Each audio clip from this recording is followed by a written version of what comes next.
Salam saudara pendengar di seluruh kepulauan Nusantara, bahkan dimanapun saudara berada. Selamat mengikuti siaran kami, selamat mendengarkan, dan tetap merdeka. Celote Aki. Ani Rukman.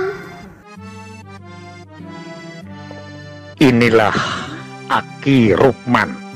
Rukman, wajah sejuk tapi beriman.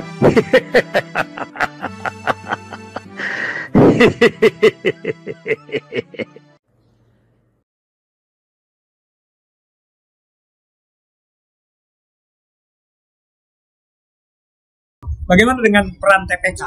Jadi begini Pak,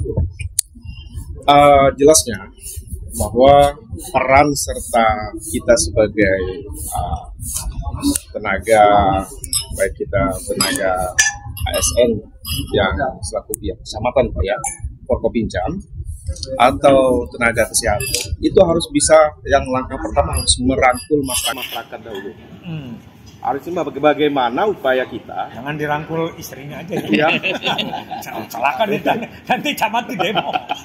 Jadi bagaimana upaya kita mendekati masyarakat. Ya. Dan dengan adanya pendekatan memudahkan kita untuk menyampaikan apa yang menjadi edukasi atau pemahaman yang kita berikan kepada masyarakat terkait hal-hal yang disebutkan Bapak tadi. Termasuklah tadi pemahaman terkait dengan hasil eksekusi, budaya, termasuklah tadi pola asuh. Karena kalau kita tidak melakukan pendekatan itu, maka apa yang kita sampaikan itu akan mental. Mental itu dalam artian akan tidak bisa diterima oleh masyarakat. Salah satu pendekatan itu. Yang kedua, kita sebagai petugas atau Forkopimjam, pihak Forkopimjam harus memiliki inovatif tadi, kreativitas dan inovatif yang bisa membangkitkan gairah masyarakat untuk bisa menjalankan apa yang menjadi misalnya ini langkah-langkah tersebut ya. Misalnya ya, macam Posyandu itu ada badut. Ya. Nah, itu kan diumumkan tanggal 28 ada Posyandu dan ada pertunjukan badut. Nah, itu kan menarik itu, yang gitu-gitu. Ada kreativitas.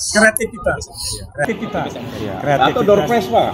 Door prize. Iya, hubungi stakeholder ya. Perusahaan, pihak perusahaan, pihak ketiga untuk menyiapkan door prize tersebut. Nah, CSR lokal. Jadi CSR itu jangan berpikir dari pabrik gede, jangan.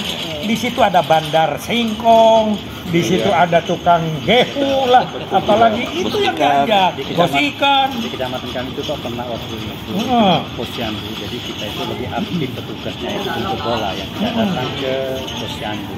Nyatanya dengan jemput bola, dilihat dari hasilnya, lama-kelamaan kunjungan ke Posyandu itu agak menurun karena masyarakat itu sudah merasakan udahlah kita tunggu aja di rumah.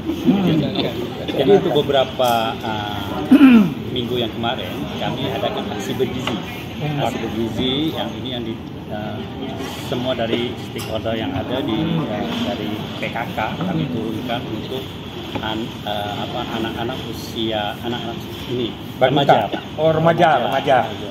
Jadi yang di puskesmas kami kan dua puskesmas ini di wilayah kerja kami itu sudah melaksanakan untuk makan tambahan kepada anak stunting dengan makanan kearifan lokal. Dari mana itu biayanya? Itu dari puskesmas. Oh, dari puskesmas. Belum dari masyarakat. Sudah ya. Belum. Nah, tolong jangan selalu berujung kepada pemerintah. Jadi pemerintah lagi. Kan Posyandu itu dulu asalnya apa namanya? Dari masyarakat, oleh masyarakat untuk masyarakat. Kan tidak tercapai. Akhirnya masyarakat yang lainnya melongo. Sekarang diganti Posyandu itu namanya Posyandu Sahabat Masyarakat. Itu dari pusat itu. Sahabat masyarakat itu Posyandu dibagi 3. Apanya? Satu, Posyandu sebagai masyarakat sebagai pengelola. Siapa pengelola? Masyarakat, lurah. Sekarang itu ketua Popjam Posyandu di desa siapa? Bukan. Siapa? Sekdes. Sekdes itu berdasarkan Permendagri itu adalah ketua Pokja Posyandu. Itu dia koordinatornya, ya, si Juragan Sekdes ini menggerakkan PKK, Karang Taruna, KB dan lain sebagainya. Oke, jadi Posyandu sahabat masyarakat yang pertama sebagai pengelola, kedua sebagai sasaran. Siapa sasarannya? Balita, bumil, remaja, lansia, dan lain sebagainya. Ketiga, masyarakat pendukung. Jadi sahabat masyarakatnya ada 3. Ada masyarakat pengelola, masyarakat sasaran, dan masyarakat pendukung. Siapa pendukung itu? Adalah orang-orang yang kaya di situ, tokoh-tokoh ya, yang membantu sehingga semua bergerak. Pihak perusahaan. Perusahaan jangan berpikir besar, ya. Di kampung itu banyak perusahaan-perusahaan, tukang jahit dan lain sebagainya. Oke, sekarang saya ingin Bapak sedikit, mana yang sudah lama jadi camatnya? Bapak, itu bagaimana pola penurunan angkanya dari tahun ke tahun? Pertama saya sampaikan bahwa di Kabupaten Sambas, alhamdulillah saya sudah 5 kecamatan pernah menjabat sebagai camat Pemangkat, Sempabu. Kalau kecamatannya berapa? 19, Pak. Oh, jadi masih 14 lagi. Ya, ada 5. Nanti keliling seluruh kecamatan jadi bupati. Sudah. Iya, kita calon yang kedua. Oh iya. Ya. Kemudian kami coba menerapkan tadi yang untuk sahabat Posyandu, Pak. Kalau ketika saya jadi camat Pemangkat itu kan daerah itu. Di situ banyak bos-bos ikan. Jadi ketika kita melaksanakan kegiatan di Posyandu itu, ya kita tinggal hubungi pengusaha-pengusaha ikan, ikannya datang. Nah itu. Tapi ikan datangnya pasti ada yang antar. Saya ikan datang sendiri. Dan ikan itu diolah, Pak. Ya. Diolah bagaimana caranya supaya anak itu mau makan itu. Jadi itulah tugas dari KD dan sebagainya termasuk PKK. Nah, dengan kemudian sehat itu. Ya. Kalau untuk dapur sehat. Untuk sahabat Posyandu juga untuk daerah sawit itu ada CSR-nya, tinggal dia tanya perlu apa yang bisa dibantu. Nah, itu yang kita lakukan. Keren itu. Jadi dengan adanya sahabat Posyandu ini, alhamdulillah tingkat penurunan stunting di Kota Sambas itu sudah lumayan sangat bagus, Pak. Ya. Jadi data turunnya gimana? Ya. Angkanya gimana? Mulai-mulainya berapa persen? Dulu di atas 20. Sekarang? Sekarang ini dia mencapai 16. 4% itu jago itu. Tapi 20. Bukan CSR-nya itu dikumpulkannya sama siapa? Tinggal kita minta ke perusahaan, kita perlu apa? Kemudian mereka berikan ini. Ke siapa? Ya. Ke Posyandu itu. Jadi mereka kasihkan ke desa. Kemudian desa kasihkan ke Posyandu. Oh, saya pikir ke camat. Ikut dimakan sama-sama. Bu, iya. Kan kelihatannya nantinya begini. Kalau dimakan sama camatnya yang gendut, tetap aja balitanya stunting. Tidak. Ini bercanda saja. Apalagi yang mau disampaikan? Terlibatan tim penggerak pemberdayaan keluarganya di PKK. Kita sudah sampai ke dari PKK kabupaten sampai ke kecamatan dan desa. Itu sambutan mereka cukup bagus. TPK gimana TPK? TPK-nya tim juga pendamping keluarga. Di sana juga proaktif dalam menjalankan kegiatan itu. Nah, sehingga ibu-ibu dari terdampak itu merasa bahagia. Bahkan Bu Camatnya sendiri kemarin sempat bahasa kecilnya bagi-bagi telur. Ya. Setengah-setengah. Tadi kita sudah diskusi. Apa di Posyandu itu yang penting akhirnya itu S sama dengan A sama dengan D sama dengan N. Setahun aja gitu tidak akan ada stunting. Yang kedua apa? Yaitu kembangnya di A yang di DKP itu, karena di situ ada 7 aspek perkembangan. Ya, jadi sekarang Pak Camat setelah pulang dari sini optimalkan lagi Posyandu, ya, dengan 1 bulan putaran, jangan Posyandu sehari. Kalau sehari ya 7 hari terus itu tadi SKDN-nya.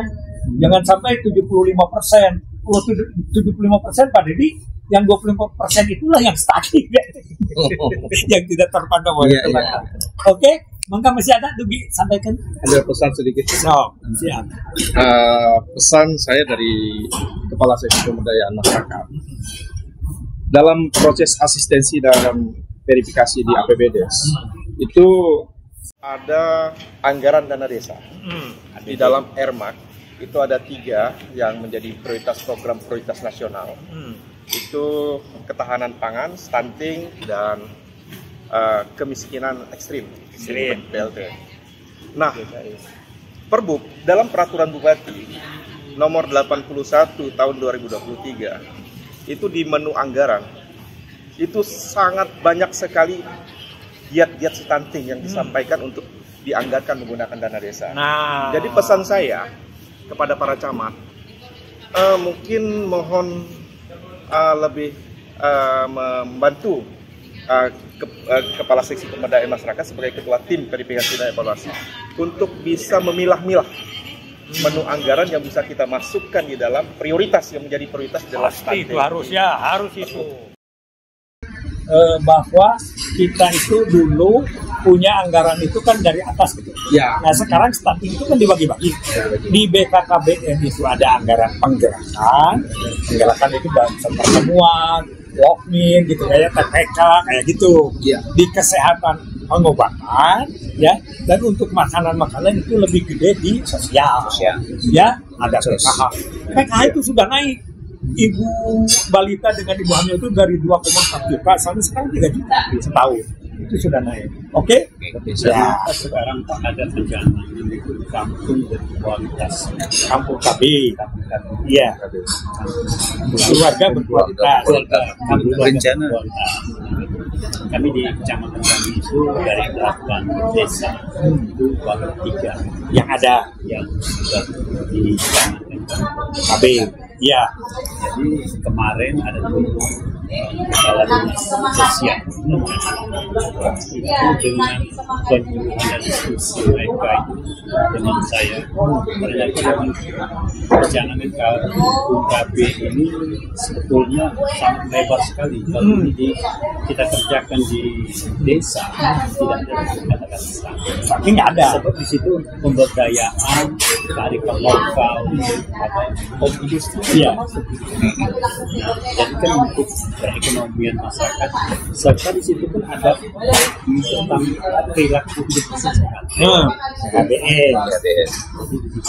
Jadi inilah saya khusus di kecamatan kami Muarakawan, saya rencananya kami mudah-mudahan Allah mengizinkan dengan 5 desa yang belum termasuk kampung KB ini mudah-mudahan akan menjadikan dari desa ini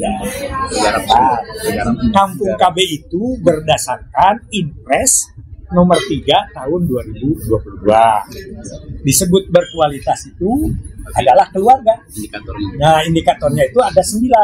Ya, nanti ada bangga. Tapi keluarga itu 1 adalah sejahtera, 2 sehat, 3 maju, 4 mandiri, 5 berwawasan ke depan, 6 punya anak ideal, 7 bertanggung jawab, 8 harmonis, 9 bertakwa kepada Tuhan Yang Esa. Jadi nanti kalau bapak-bapak itu lihat itu, jangan sampai kampung KB menjadi lipstick apa dan disebutnya adalah PPIK di dalam Impres itu. PPIK itu adalah pemberdayaan penguatan institusi keluarga. Jadi Bapak berapa kampung KB itu keluarganya evaluasi sama Pak Camat. Berapa yang tidak lolos di sejahtera? 9 indikator tadi. Tapi ada nanti pedoman yang lebih rinci. Saya setuju itu kampung KB. Kampung KB itu dulu lahirnya di sana tahun 72 di sana. Salah satu PLKB-nya. Hati gitu dulu tapi lain. Oke. Saya kira itu aja. Terima kasih atas segala perhatiannya. Nanti kita mungkin jadi 2 ya, dari 2 episode nggak apa-apa. Dan tolong nanti ada salah seorang Bapak Camat yang tetap mengikuti obrolan Aki di channel atau langsung punya kontak. Nanti saya akan tanya ke salah satu. Oke, terima kasih. Terima kasih Pak Camat. Terima kasih. Luar biasa Pak. Biasa di luar. Iya. Biasa di luar. Artinya.